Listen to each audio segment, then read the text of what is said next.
Le meilleur de séances radio est maintenant sur We Love Cinéma.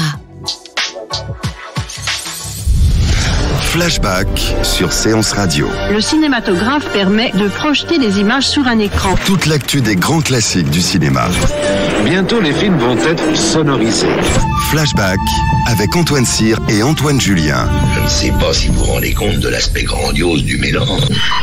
Our first full-length motion picture feature in color opens a whole new world of thrill. Flashback sur Séance Radio. Ça, c'est le cinéma. Les rencontres 7e art Lausanne célèbrent le patrimoine, mais aussi l'avenir du cinéma, à travers un panorama sur la réalité virtuelle. Nous sommes allés à la rencontre de Benoît Baume, créateur du VR Arles Festival, afin d'en savoir plus sur ce nouveau média. Pour quelqu'un qui ne saurait pas de quoi il s'agit, est-ce que vous pouvez nous dire en quelques mots ce qu'est la VR, la réalité virtuelle ? La réalité est virtuelle, c'est un ensemble de dispositifs. Aujourd'hui, on voit beaucoup le casque, mais ça va beaucoup plus loin que ça, parce que c'est aussi le son, ça peut être de l'haptique, ça peut être de l'odorat, qui vont simuler la réalité. Aujourd'hui, ça passe beaucoup par la vidéo à 360, mais c'est beaucoup plus large que cette question-là. Et c'est en tout cas des questions qu'on se pose depuis les années 50, puisqu'il y a eu des premiers dispositifs qui ont été faits pour simuler la réalité. Et quand on prend le terme anglais, en fait, nous on a traduit en français réalité virtuelle, virtual et reality, mais en fait en anglais, la traduction un peu plus fine, ça serait quasi-réalité, c'est-à-dire comment on arrive à retranscrire la réalité de manière virtuelle. Est-ce que la réalité virtuelle aujourd'hui, c'est aussi une autre manière de raconter des histoires ? Ce qui est sûr, c'est que pendant plus de 100 ans maintenant, on a inscrit le cinéma dans un rectangle avec la question du point de vue qui était essentielle, puisque c'était l'arme du réalisateur qui menait un récit très autoritaire par rapport à son public. Et la VR casse ce code-là, puisqu'il n'y a plus d'écran, il n'y a plus de frontières, il n'y a plus de limites.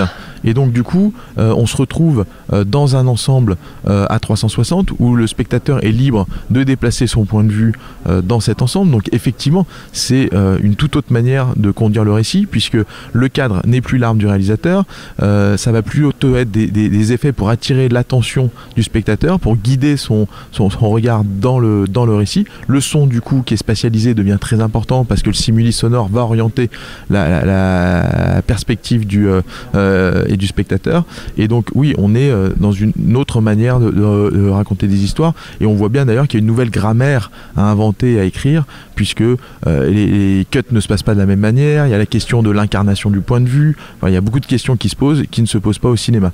Donc oui, c'est une autre manière de raconter des histoires, avec beaucoup de liberté, mais aussi et des contraintes qu'on est en train de résoudre aujourd'hui, à la fois par le récit, par la manière de conduire ce récit, et par la technologie qui évolue. Est-ce que finalement on est plus proche du cinéma ou plus proche du jeu vidéo, ou les deux ? Alors on est complètement entre les deux, c'est-à-dire que et la VR, c'est pas une question de cinéma ou même que de jeux vidéo, puisque c'est aussi une question qui est liée au médical, au sens cognitif, qui peut être liée à plein d'autres questions. Donc ça dépasse largement l'enjeu, je dirais, de l'entertaining. Mais après, il y a différents courants ou écoles, je dirais, qui émergent dans la VR. C'est vrai qu'on voit le courant du jeu vidéo qui va être beaucoup sur le gaming, le scoring, le fait et d'avancer dans une aventure de manière très ludique.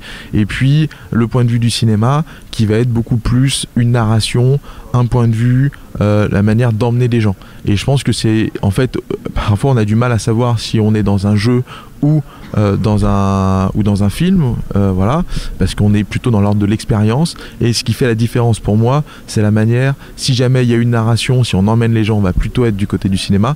Si on est dans une exploration très libre, on va plutôt être du côté du jeu vidéo. Puis il y a des nouvelles voies émergentes qui arrivent, notamment la VR artistique, où là on va plutôt être dans un monde onirique, c'est-à-dire comment on emmène le spectateur dans un autre état de conscience, ou en tout cas dans une autre réalité beaucoup plus beaucoup plus souple, beaucoup plus douce, qui ne répond ni du gaming ni de la narration, mais qui est plutôt de l'ordre de l'émotion. La réalité virtuelle se développe, mais elle reste encore un peu une niche aujourd'hui. On la voit que dans certains espaces pour l'instant. Est-ce que vous pensez qu'elle va se démocratiser? Est-ce que vous pensez que des grands cinéastes, je pense récemment par exemple à Alejandro González Iñárritu qui a proposé une installation VR au dernier festival de Cannes, est-ce que vous pensez que voilà, ces cinéastes-là vont s'approprier progressivement ce nouveau médium? Je pense que c'est déjà le cas. Il y a un film traditionnel qui est en train de sortir, qui a fait beaucoup de bruit, qui est Ready Player One de Spielberg, qui est une espèce d'hommage à la VR en fait. Et je pense que en tout cas, et les auteurs sont présents, les investissements sont faits aujourd'hui dans le cinéma. On n'est pas du tout dans les mêmes logiques et dans les mêmes standards qu'ont pu être et la 3D, c'est-à-dire qu'on a beaucoup dit la VR, est-ce que la VR est la nouvelle 3D? Je crois pas, je pense que la 3D était à une échelle commerciale parce qu'il n'apportait pas grand-chose finalement aux spectateurs et en tout cas dans le récit. Ici, on change complètement le paradigme du récit et on amène une nouvelle dimension, et c'est vrai que beaucoup de gens qui font une expérience de VR qui est réussie sont très en appétence de nouveaux contenus, et aujourd'hui il y a de la diffusion qui s'organise avec des plateformes qui ne sont pas Netflix mais qui ressemblent à Netflix dans leur philosophie, qu'on retrouve sur Oculus, sur Viveport ou à d'autres endroits qui permettent de diffuser beaucoup de contenu aujourd'hui. On retrouve un certain nombre de centres qui ouvrent et qui permettent d'avoir accès à la VR, et il y a un taux d'équipement en casque qui reste très actif. Le dernier trimestre de 2017 a été particulièrement dynamique de ce point de vue-là. Pour autant, le festival 7e art de Lausanne célèbre aussi le patrimoine. Est-ce que pour le coup, un cinéaste qui voudrait s'approcher de ce nouveau médium, est-ce qu'il ne doit pas aussi connaître ce qui s'est fait avant, l'histoire du cinéma, les précurseurs, les pionniers, avant d'adopter ces nouvelles techniques? C'est une évidence, c'est-à-dire que la VR s'inscrit dans une histoire du récit,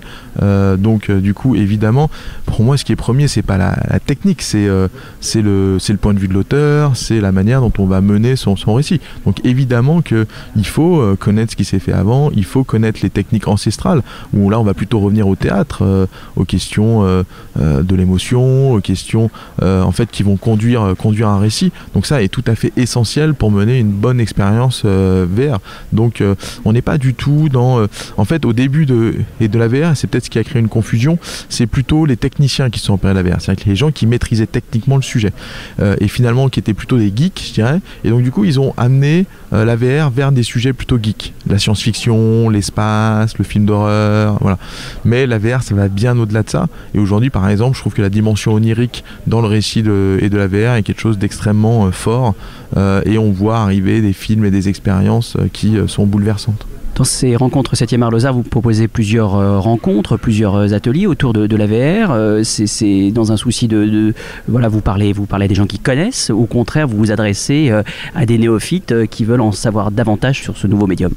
Alors je pense qu'on s'adresse vraiment aux deux, c'est-à-dire que par exemple les conférences qu'on peut mener là à l'EPFL sont d'un niveau très soutenu, mais à la fois très accessible dans le niveau de langage, et tous les gens qui s'intéresseraient à la question ne seraient pas du tout perdus en venant ici. Et puis à l'ECAL, vous pouvez vraiment découvrir les 10 films de réalité virtuelle qui sont des fictions, qui sont faits pour le grand public, donc qui ne sont pas des choses de spécialistes, qui sont en libre accès jusqu'à mercredi soir à l'ECAL de 10h à 18h. Eh bien, Benoît Baume, je vous remercie infiniment et on souhaite une très longue vie à ces rencontres 7e art Lausanne. Merci, en tout cas c'est la volonté qu'on développe avec Vincent de développer cette partie prospective des rencontres du 7e art et de Lausanne, et on espère arriver avec on a une belle idée, une belle surprise pour la prochaine édition. On espère qu'on arrivera à la mettre en place. Flashback sur Séance Radio. Le cinématographe permet de projeter des images sur un écran. Toute l'actu des grands classiques du cinéma. Bientôt les films vont être sonorisés. Flashback avec Antoine Cyr et Antoine Julien. Je ne sais pas si vous vous rendez compte de l'aspect grandiose du mélange. Our first full-length motion picture feature in color opens a whole new world of thrill. Flashback sur Séance Radio. Ça, c'est le cinéma. Retrouvez l'ensemble des contenus Séance Radio proposés par We Love Cinéma sur tous vos agrégateurs de podcasts.